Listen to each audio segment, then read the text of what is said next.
16 juin 1976, 16 juin 2020, voilà 46 ans jour après jour, 44 ans jour après jour, que l'humanité tout entière est en train de célébrer la journée de l'enfant africain pour ce 16 juin. Mesdames, Mesdemoiselles et Messieurs, bonjour. Et merci beaucoup de la particulière attention que vous accordez à cette session d'information de ce mardi 16 juin 2020 sur l'antenne de la radio-télévision nationale congolaise. Une session que nous ouvrons par les activités déployées par certains députés nationaux, membres de la commission socio-culturelle qui ont eu à recevoir tour à tour deux membres du gouvernement, le ministre de la Santé et des Infrastructures. Les condensés de ces réponses, de ces répliques avec Sylvie Moembo.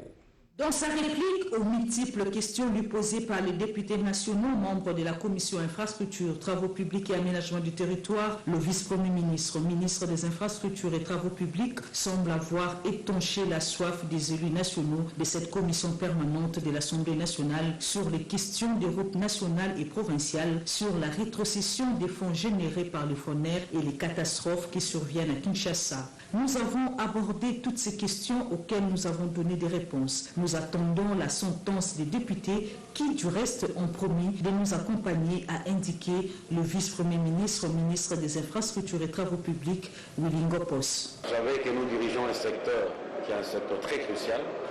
Les honorables députés sont des élus de circonscription qui représentent pratiquement la quasi-totalité de la République.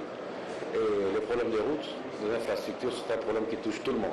L'Assemblée nationale, évidemment, qui a annoncé section des commissions par moment, et justement, je pense que la raison première n'est pas d'être seulement les policiers du gouvernement, déjà qu'ils sont l'organe qui alloue le crédit au sein du ministère, c'est pour ça qu'ils sont l'organe compétent de l'autorité budgétaire. Et il est normal qu'ils puissent évaluer d'abord l'utilisation du crédit alloué dans vos ministères respectifs, éventuellement de voir, dans le cas de l'accompagnement, dans quel domaine, quelle est la difficulté que vous pouvez avoir par rapport à un texte ou par rapport au crédit. J'ai vraiment senti la grande volonté de la Commission pour nous accompagner. Nous avons compris qu'il y a des choses qui marchent et d'autres qui ne marchent pas à cause de certaines difficultés qu'ils rencontrent. Nous avons donné les dossiers à la sous-commission des infrastructures et aménagement du territoire. Nous allons faire des recommandations à présenter à la plénière de l'Assemblée nationale, a souligné le président de la commission, Christian Mwando. Aucun cadavre n'a été racheté par des comités du Covid-19. Le ministre de la Santé publique, Eteni Longondo, l'a confirmé devant les élus nationaux, membres de la commission socio-culturelle de la Chambre basse du Parlement. Sous la conduite du député national Marie-Ange Lukiana, présidente de la commission des sages de la Chambre basse du Parlement, les membres de cette commission ont évalué les dossiers traités au cours de la session ordinaire de mars 2020. Selon le rapporteur adjoint du comité des sages, le député national Donatien Balekela Ibea, les quelques dossiers restants ont été distribués au sous-comité en vue de poursuivre leur traitement. Un communiqué avant de poursuivre le cours normal de cette session d'information. Le communiqué nous vient du rapporteur de l'Assemblée nationale. Le communiqué, les numéros AN-RAPP-CM-020-MBK-CC-SO mars 2020. Considérant l'état d'urgence sanitaire, les bureaux de l'Assemblée nationale informent les honorables députés nationaux que la clôture de la session ordinaire de mars 2020, initialement prévue pour hier lundi 15 juin 2020, à l'application de l'article 115 de la Constitution, est retardée conformément à l'article 144 alinéa 3 de la Constitution. Rendons-nous à présent à la primature où le Premier ministre chef du gouvernement, Sylvestre Ilunga Ilunkamba, a offert son hospitalité au caucus des élus de la province du Kwango au menu de leurs futurs entretiens, les processus du développement de cette entité territoriale décentralisée de la République démocratique du Congo de plus en détail avec Françoise Ouelabouaki et Pompon Oumba. La province du Kwango fait face à plusieurs difficultés, au nombre desquelles le manque d'infrastructures de base, des érosions, rongent des grandes villes. Les parlementaires du Kwango sont venus soumettre ces préoccupations au Premier ministre Ilunga Ilunkamba ce lundi 15 juin 2020. Nous avons également évoqué les érosions qui menacent les villes de Kenge, de Kasongolunda, de Feshi, de Kaemba et qui sont en fait les 3 villes que détient notre province. Aussi, quand vous arrivez au chef-lieu de la province, la ville est noire. Pas d'électricité. Actuellement, il manque même de l'eau. Et tous ces dossiers ont été soumis au Premier ministre pour que celui-ci puisse s'impliquer afin de faciliter la connexion ou le transport du courant du parc de Bukagalonzo vers la ville de Kenge. Nous n'avons pas oublié l'épidémie qui a ravagé les cheptels au niveau de la province du Congo, plus précisément dans le territoire de Féchi et Kasongolunda. Et le Kenge également, parce qu'il y a eu une partie de Mawanga, je crois, qui a été touchée. La paye perturbe le calendrier scolaire. Les enseignants abandonnent les salles de classe pendant des semaines. Le porte-parole du groupe, l'honorable Jean-Pierre Passisa-Pamba, fait des propositions au gouvernement. Nous avons également révélé au Premier ministre les problèmes que rencontrent les fonctionnaires et agents de l'État du Congo qui attendent leur salaire 4 mois, 5 mois par TMB et par Ecobank. Alors que l'État verse les salaires régulièrement, mais ceux-là quittent leur milieu d'origine pour venir attendre le salaire dans des chefs-lieux de territoire et cela leur prend 1 semaine, 2 semaines, voire des mois, alors que certains sont des enseignants et que nous avons proposé au Premier ministre soit qu'on retourne vers les comptables, soit qu'on se serve de Caritas qui, lui, paye l'argent au lieu des services. En pleine crise économique, le chef du gouvernement ne ferme pas ses portes. La République doit répondre aux besoins exprimés par le souverain primaire, bien que l'arbitrage soit difficile. Comme annoncé au début de cette session d'information, l'humanité tout entière célèbre le 16 juin de chaque année la journée de l'enfant africain. En République démocratique du Congo, la ministre d'État en charge du genre enfant et famille a adressé un message à la nation congolaise tout entière, tout en mettant un accent particulier sur la vision du chef de l'État qui vise à la protection et à la promotion de l'enfant en cette période de la pandémie du Corona-19. Béatrice Lomé Atilité est au micro de Yvette Makuntima. Compatriotes, en ce jour mémorable du 16 juin, journée de l'enfant africain, instituée en 1991 par l'Organisation de l'Unité africaine, devenue Union africaine, en souvenir des enfants de Soweto en Afrique du Sud, tombés sous les balles du régime de l'apartheid en 1976, j'ai l'agréable devoir, au nom du gouvernement de la République, de passer ce message d'espoir en direction des enfants de notre pays, surtout à cette période délicate où la pandémie à coronavirus nous oblige à modifier plusieurs de nos habitudes. La journée de l'enfant africain est célébrée au moment où, à l'instar d'autres nations du monde, le gouvernement de la République met en application une série de mesures visant à stopper la propagation de la pandémie à coronavirus dans notre pays.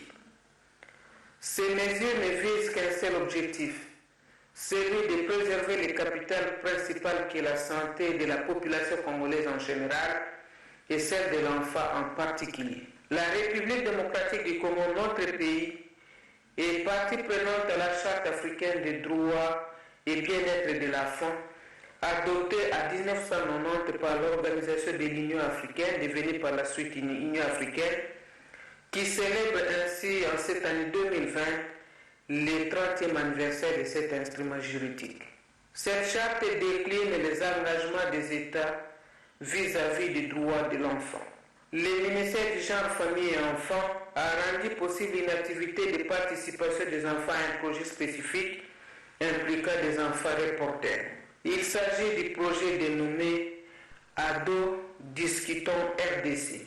Chers compatriotes, malgré les efforts et les nombreux progrès réalisés, les défis à relever en matière de l'application des droits de l'enfant restent encore importants. Pour sa part, le gouvernement de la République et conduit le Premier ministre, son Excellence Ilunga Ilukamba, s'inscrit dans la vision du président de la République, chef de l'État, son Excellence Félix Antoine Tshisekedi Tshilombo, qui est de protéger tous les Congolais et plus spécialement les enfants. Il s'engage ainsi à continuer son action de promotion des droits de l'enfant et à partager avec l'ensemble des Congolais l'espoir de les protéger contre toutes les formes de violence et de maltraitance. Changeons de registre pour vous annoncer que le porte-parole du gouvernement, ministre des Communications et Médias, est allé au chevet des orphelins et aux personnes vivant avec handicap dans la commune d'Ndjili. Jolino Makelela a communié avec cette frange de la population à travers une page spéciale qui a été proposée, mais maintenant suivons un peu ce qui a été cette activité. C'est dans un moment de compassion envers les personnes vivant avec handicap, les vulnérables et les orphelins durant cette période de dures épreuves frappées par la pandémie de la Covid-19 que le ministre d'État, ministre de la Communication et Médias, David Jolino Diwampove Samakelele, était sur le terrain parcourant les centres réservés à ces vulnérables, les ONG et les orphelinats de la commune d'Ndjili. Dans son escarcelle, des vivres et une enveloppe étaient octroyés à ces personnes afin de subvenir à leurs multiples besoins de base. Ce véritable travail de terrain a commencé au centre d'handicapés au quartier 7 où avant tout l'exhortation était au menu, se basant sur un témoignage édifiant en vue de fortifier les bénéficiaires. Il en a appelé à la vigilance et au respect strict de gestes et barrières pour lutter contre ce fléau. Au centre d'orphelins à Mema, le ministre d'État a aussi distribué des vivres et a encouragé les responsables de veiller soigneusement sur l'application minutieuse des mesures d'hygiène et sanitaires telles que vulgarisées par les autorités contre la propagation de la Covid-19.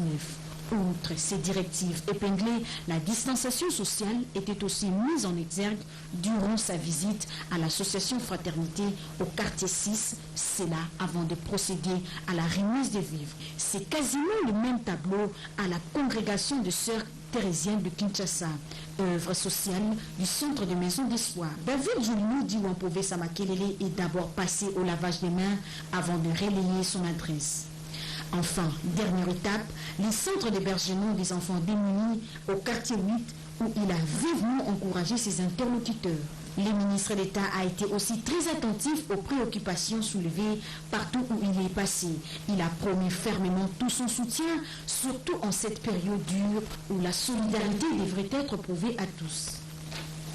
Restons dans cette partie de la capitale congolaise, mais cette fois-ci, rendons-nous vers la route de Ndjili-Seko-Mav, qui est l'une des voies d'évacuation des produits agricoles vers les grands centres de consommation. Cette route est totalement délabrée. Et pour ce faire, le ministre du Développement rural, dans son itinérance, est allé inspecter cette route pour chercher les voies et moyens de sa réhabilitation.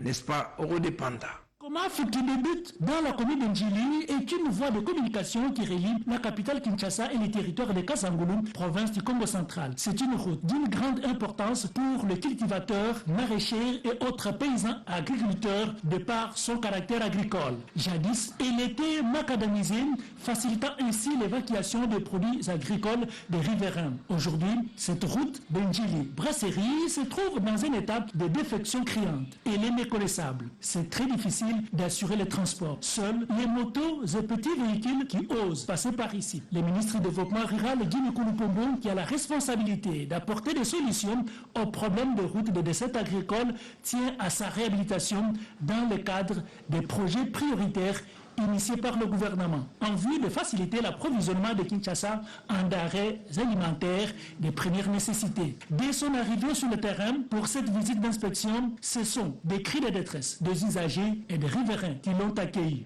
C'est déplorable pour l'état de cette route Seko-Mav. Depuis que cette route s'est détériorée, c'est vraiment le calvaire que nous vivons. Nous espérons que votre visite nous apporte les changements et la solution. Cette route permet l'évacuation de beaucoup de produits tels que les charbons ainsi que les maniocs. Les mauvais états de la route Bimé-Mamoto qui assure la survie de mes enfants. Pour le ministre du Développement rural, la réhabilitation de cette route Secomaf n'est qu'une question de jours. C'est une route très importante pour l'évacuation de produits agricoles. C'est un grand bassin de production. Donc la route est dans un état de délabrement le plus avancé. Et je pense que c'est très important de réhabiliter cette route pour l'approvisionnement de la ville de Kinshasa en produits agricoles.